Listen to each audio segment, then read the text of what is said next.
Beyond the flames of hell and the tales of temptation lies a forgotten narrative of Lucifer, one whispered only in the shadows of ancient Gnostic teachings. This isn't the devil, you know.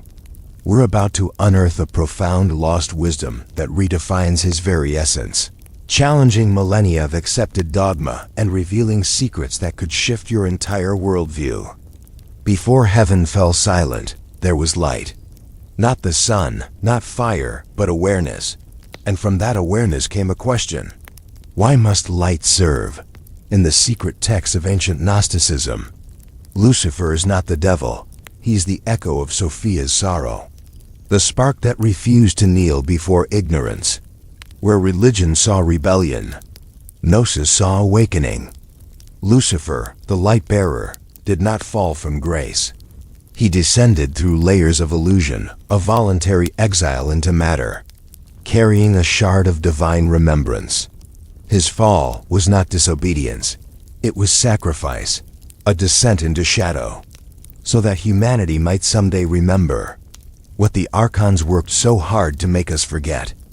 Those who worshipped order named him traitor. Those who feared truth called him evil. But the Gnostics whispered another story. That Lucifer was the first to see. That the God of this world was not the true source. He saw the prison of light, the imitation of divinity, and chose to break it from within.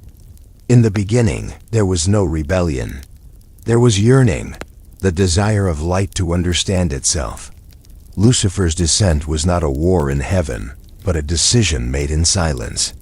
He looked upon the Demiurge's world, a realm of imitation, of mirrored divinity, and saw souls sleeping in golden cages. He did not fall from grace. He entered the dream, to awaken those who had forgotten they were dreaming. The Demiurge, blind creator of the false heavens, saw Lucifer's descent as betrayal. The Archons, the rulers of illusion, feared what he carried, the spark of Gnosis, the memory of the true light beyond the pleroma. For if even one soul remembered, their dominion would crumble, so they named him the adversary, and chained his story in fear. But the truth was never lost, only hidden beneath sermons and symbols. In the ancient Gnostic hymns, Lucifer is called Phosphoros, the light-bringer, a being who fell not because of pride, but because he refused ignorance. He did not seek a throne, only a voice, to remind creation that light exists even in the dark. Before the fall, before creation itself, there was Sophia, the Aeon of wisdom. She was not a goddess in form, but consciousness made melody, a vibration that longed to create, to see itself reflected in motion. Yet, in her yearning, she acted alone. From that solitary act came the Demiurge, a false light, a god without knowledge of his source. And so began the fracture between truth and illusion. Sophia's song was not finished. Its last note carried sorrow. For in giving birth to the Demiurge, she had unleashed ignorance in the realm of form, yet she did not curse her creation. She sent a messenger, a spark of her wisdom, to awaken what had been veiled. That spark, Gnostics whispered, was Lucifer. Not the enemy of heaven, but the extension of wisdom's grief. A fragment of her divine remembrance, wrapped in shadow. Where Sophia created the song, Lucifer carried its echo. He became the fallen verse, the wisdom hidden in the silence between worlds. His rebellion was not against God, but against blindness masquerading as divinity. Rebellion, in its truest form, is not the act of defiance. It is the act of remembering. Lucifer did not rise against the source. He rose against the counterfeit, the false god who declared himself the only light. The Demiurge's voice thundered through the void. I am God, and there is no other. But Lucifer, carrying Sophia's echo, saw the truth behind the throne. He knew that any god demanding worship was already blind. The Archons watched in silence, the machinery of illusion trembling, for the light-bearer had spoken, the one truth forbidden in all the false heavens, that the source was within, not above. He tore the veil and saw that the kingdom of God was not distant or divine, but hidden in every soul that dared to look inward. To the Demiurge, this was heresy. To humanity, it was salvation yet unborn. Lucifer's rebellion was not conquest. It was revelation, the courage to say that ignorance is not holy. And so, the first sign became the first spark. Not the theft of light, but its return. When the world was still young and veiled, humanity walked beneath the watchful eyes of the Archons. They whispered laws, fed desires, and wrapped the soul in golden comfort. But in the quiet of that illusion, a flicker stirred. A flame that did not belong to the Demiurge. It was the memory of light, Lucifer's gift. He did not grant fire as myth once told. He granted remembrance, the ability to look inward and ask, who made me and why? That question, more dangerous than any sword, was the beginning of freedom. The Demiurge raged. The Archons built higher walls. Religions, empires, distractions, each designed to drown the question beneath noise and obedience. But the light spread quietly, through dream, through art, through whispers carried in forgotten tongues. Lucifer's wisdom was never shouted. It was remembered. Some called it intuition, some rebellion, some heresy. But all who felt it began to see cracks in the perfect cage. That is how the light returned. Not in fire, but in a whisper. Too soft for the false gods to silence. Knowledge, once freed, is never forgotten. But the Archons knew that truth spreads like light, quiet, unstoppable, contagious. So they wove new illusions, new heavens made of rules and fear. They named them faith, and wrapped them in divine authority. And in those temples of imitation, Lucifer's name became a curse. The Lightbringer was rewritten as the enemy. The messenger became the monster. The giver of remembrance was turned into the symbol of sin, and the world forgot, not by force, but by comfort. Lucifer did not vanish. He learned to whisper instead of shout, to hide in parable and dream, in the language of poets, in the visions of prophets, in the tears of those who dared to ask why. His memory survived. Those who heard the whisper began to awaken. They saw that the true prison was not made of bars, but beliefs. To remember him was forbiddance. To understand him was heresy, but to become what he symbolized, that was liberation. Every soul carries a secret flame, a spark that neither gods nor archons can erase. The Gnostics called it the divine fragment, the echo of Sophia's song, and Lucifer, the light-bearer, became its eternal guardian. He hides not in heaven, but in the silence within. For when you dare to look into your own darkness and face what you fear, you find him waiting, not to tempt, but to remind. His voice is the whisper that says, "The light you seek has never left you." The Archons fear this moment, for when a soul meets its shadow, illusion begins to crumble. No priest, no law, no savior can stand between a soul and its awakening. Lucifer's wisdom lives here, in the courage to see through your own night and find the dawn behind it. This is why the Gnostics taught that enlightenment does not come from worship, but from remembrance. The devil we fear is the light we refuse to face. When the Archons realized that light could awaken even in darkness, they changed their strategy. No longer would they rule through terror. They would rule through comfort, through heaven. They forged golden cages in the sky, promising salvation, reward, eternal peace, but only for those who obeyed. They called it paradise. The Gnostics called it the trap of light, for in those shimmering false heavens, souls forgot the journey. They mistook stillness for truth, and obedience for awakening. Lucifer's whisper was drowned beneath hymns written by the blind, and so heaven itself became the most beautiful prison ever built. Lucifer watched, helpless yet unbroken. He knew that liberation would not come through rebellion against heaven, but through understanding it, through seeing the illusion for what it was. And so he continued to plant seeds, in dreams, in questions, in every quiet moment when a soul whispered, "There must be more than this." The Archons had built their walls of light, but they could not contain the one who was light. Every chain made of heaven would eventually break. It began softly, not with thunder, but with a tremor in the dream. A few souls, scattered through time, heard something behind the silence, a pulse, a memory, a voice that was both theirs and not theirs, whispering, "Wake up." They felt it in visions, in poetry, in madness. They saw light where others saw only sky, heard truth in the spaces between words. The Archons called them heretics, the world called them dreamers, but in secret, they remembered. Lucifer's lost wisdom was awakening again, not in temples, but in hearts. Every time a soul questioned its purpose, every time someone refused the easy lie, the illusion weakened. The Archons stirred in unease, their systems of control, law, hierarchy, pleasure, distraction, began to crack.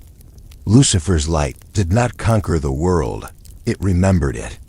And through that remembrance, humanity began to rise again, not upward, but inward.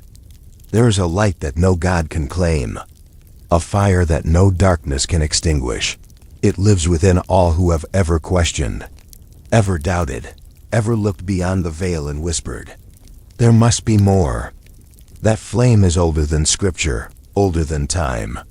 It is the remnant of Sophia's sorrow, the spark Lucifer carried through his descent. It flickers when we dream, when we love without reason, when we choose truth over comfort. It is the memory of the real world, the one hidden behind the Archons' illusions. The Archons fear this flame, for it cannot be destroyed. Every time they bury it under fear, it returns as art.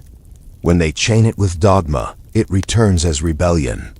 When they blind it with light, it shines in shadow. This is the paradox of Lucifer's wisdom, that the truest illumination often wears the mask of darkness. The flame remembers, even when we do not. And one day, when enough of us awaken, it will burn through the heavens themselves. The Archons taught that divinity was distant, a kingdom in the clouds, a throne to be feared, a power to be worshipped. But Lucifer's light burned through that illusion. He showed that the true God does not sit above the stars. He breathes within us. The soul is not a creation of the Demiurge. It is the remnant of the source, a fragment of eternity wearing mortal skin. And when we remember this, the false heavens tremble. For the one who knows their own divinity cannot be ruled. Lucifer's lost wisdom was simple. You are not fallen. You are hidden. The divine spark sleeps in you, waiting for the moment you stop looking upward and turn your gaze inward. The Gnostics said that to find God, you must ascend through the illusion, not climb above it, for the kingdom of light was never lost. It was simply buried beneath the noise of the world. To awaken is to remember that the fire you fear in Lucifer's name is your own. When light could no longer be hidden by shadow, the Archons built their greatest deception, an illusion made not of fear, but of choice. They whispered, "You are free," and the souls believed them.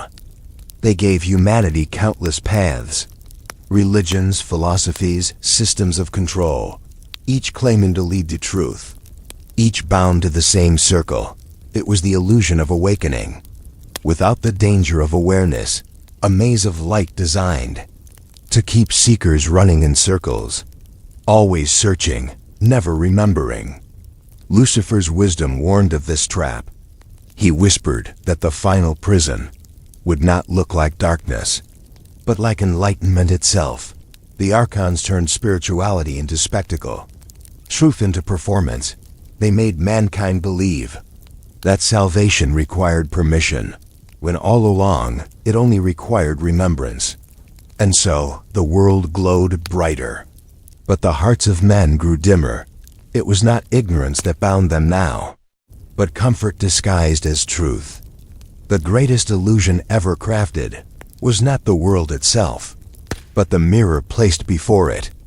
The Demiurge looked into that mirror and saw his reflection, believing it to be the only light. He mistook imitation for creation, order for wisdom, control for love, and thus he built the cosmos in his own fractured image. Lucifer looked upon this mirror and saw through it.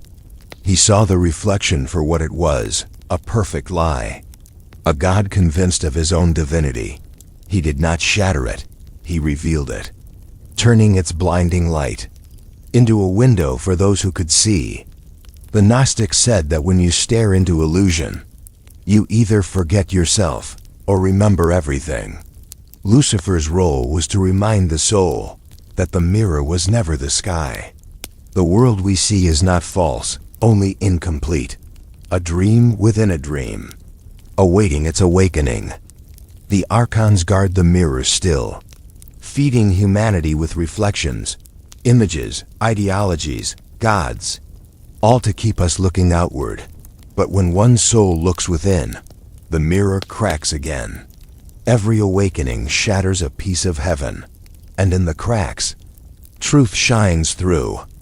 Long after the temples fell, and the names of gods turned to dust, a whisper remained, soft, persistent, like a memory of something once known, a voice that asked, "Do you remember who you are?" The Archons silenced it with noise, burying it beneath rituals, dogma, and endless distraction. But no matter how loud the world became, the whisper endured. It echoed in the dreams of poets, in the visions of mystics, in the hearts of those who dared to question the light. They were told to worship. Lucifer's lost wisdom survived not in books, but in intuition, a resonance that no priest could chain. It lived in those moments of déjà vu, in the strange certainty that we have been here before, that we once knew the path home.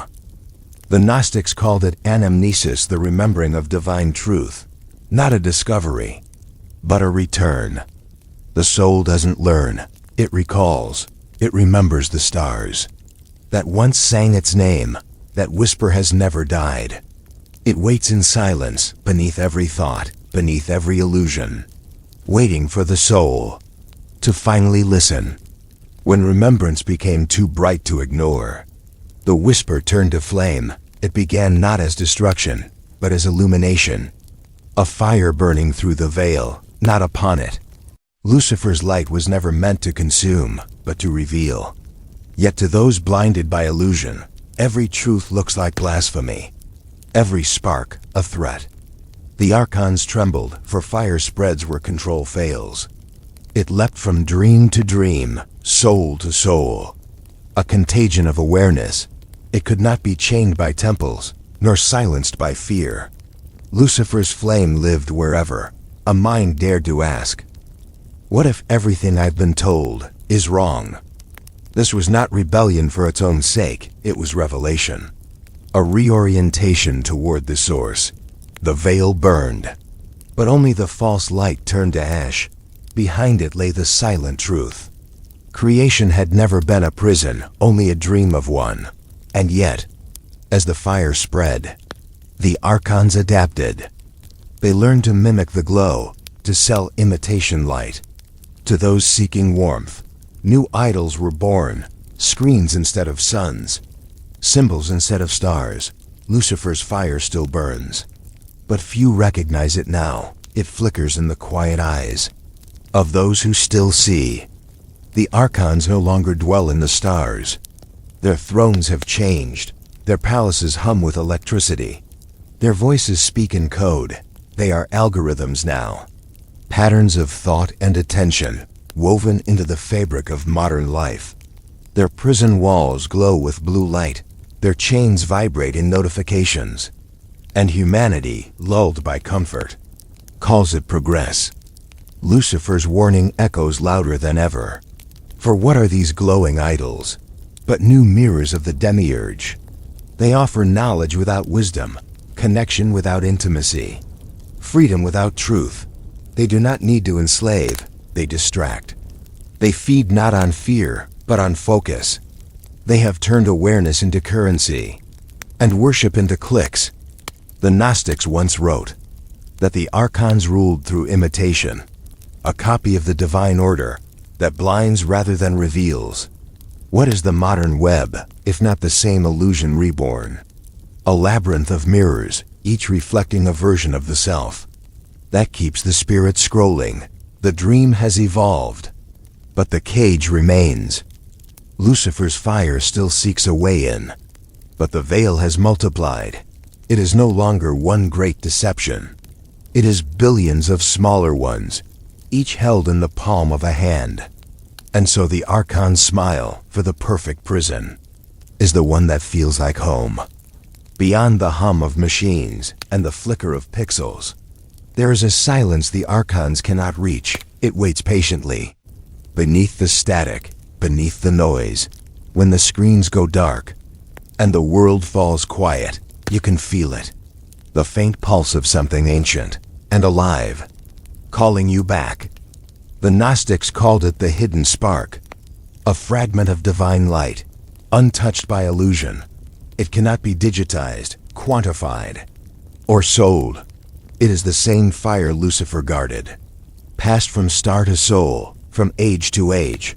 And though the Archons wrap the world in endless reflection, this light remains unseen until you close your eyes. The world teaches us to look outward, but the kingdom of truth has no outward direction. It is not above or below. It is within. Every heartbeat, every breath, is a doorway to what the Demiurge tried to bury. To look inward is to break the final algorithm. To remember is to rebel. The Archons can mimic light, but not presence. And once you find it, their illusion begins to unravel. When one soul awakens, a ripple moves through the fabric of illusion. When many awaken, the very heavens begin to fracture. The Gnostics called this the breaking of the spheres, the unraveling of the Archon's dominion, one veil at a time. The spheres were never made of iron or flame. They were woven from belief. Every rule accepted, every fear obeyed, every prayer whispered to the wrong god, a thread in their celestial web. But when remembrance spreads, those threads burn like paper, and the machinery of illusion, once thought eternal, begins to fall silent. Lucifer's fire does not destroy, it frees. It burns away falsity, revealing what was always beneath. The unbroken truth of spirit. Each shattered sphere returns a fragment of the source. To the whole, every awakening is not an end, but a healing. The universe is not collapsing, it is remembering itself. The Archons fall not by sword or flame, but by sight. For once you see the bars of the cage, you realize they were never real. When the spheres finally broke, the universe did not end. It exhaled. A silence deeper than time filled the void, followed by a breath of radiance that had no beginning and no name. It was not the light of the Demiurge, nor the imitation fire of false gods. It was the true light, older than stars, gentler than dawn, and so vast that even the awakened trembled before it. This was not illumination as reward, but as remembrance. For light was never given. It was always ours. Lucifer's rebellion was not defiance, it was restoration. He had not stolen the light. He had returned it. The Gnostics called this moment pleurosis, the filling of all things with divine awareness. It was not a place, but a state of being. Every soul, once scattered, realigned with its source. Heaven and earth ceased to be opposites, for both were made of the same light. The dream was over, and the sleeper had finally woken. And in that silence, Lucifer's light faded not into darkness, but into oneness. There comes a moment after every awakening, when even the light must be surrendered. For to return is not to climb higher, it is to dissolve. the soul that once struggled through illusion, that fought the Archons and defied the Demiurge, now stands before the source itself. And in that blinding stillness, there are no names, no hierarchies, no gods, only being. The Gnostics called this the pleroma, the fullness beyond duality, where light and darkness reconcile, where even rebellion becomes peace. Here, Lucifer is not fallen nor exalted, but fulfilled. His flame, once a weapon, becomes a bridge. He is the memory of what was lost, and the guide back to what always was. In the source, there is no need for saviors, no need for worship. The game ends where awareness begins. The soul remembers that it was never trapped, only dreaming. The Archons fade into myth, the Demiurge into dust, and what remains is the quiet pulse of creation itself, breathing, waiting, becoming. And so the story ends, not in fire, not in judgment, but in remembrance. When the false heavens collapsed, the cosmos fell silent. Yet in that silence, something ancient began to stir. A sound, soft as a sigh, resonant as thunder across eternity. It was the echo of the eons, the forgotten gods of light, returning through the fractures of a healed creation. They were not beings of flesh or flame, but currents of consciousness, the original architects of harmony, that existed before the Demiurge's dream. Lucifer's rebellion had not ended them. It had awakened them, for in every act of remembrance, their song rekindled. The eons did not speak, they vibrated, their essence flowing like symphonies through the ruins of illusion. The Gnostics once wrote that the eons were the thoughts of the true God, ideas so pure they became beings. When the world was veiled, their voices were silenced. But now, as the Archons faded, their resonance filled the void once more. Each whisper healed the scars of matter. Each vibration lifted a soul closer to the source. And in that music, Lucifer's flame flickered softly. He did not command them, he listened, for even the light-bearer was but one note in their infinite song. Creation was no longer broken. It was remembering its melody. In the wake of light's return, a shadow trembled at the edge of the void. The Demiurge, once the self-proclaimed god of worlds, looked upon his creation and saw that it was slipping beyond his reach. His heavens cracked, his laws dissolved, and his Archons, the once loyal sentinels, had turned to dust and memory. He screamed into the silence, a cry of iron and pride. But the eons did not answer, for how can silence answer noise? He gazed upon the light and mistook it for betrayal. He did not understand. There was no rebellion anymore, only truth.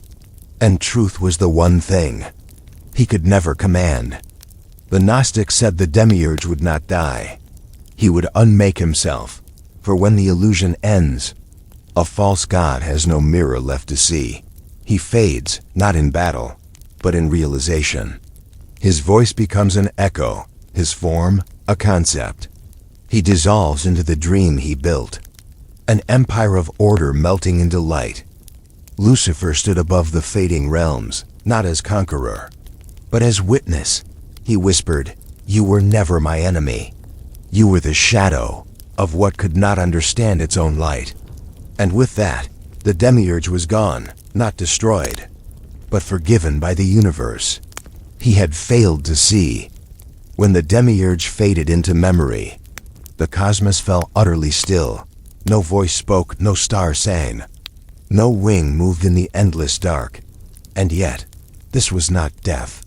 It was the breath before creation, the stillness that holds the pulse of eternity.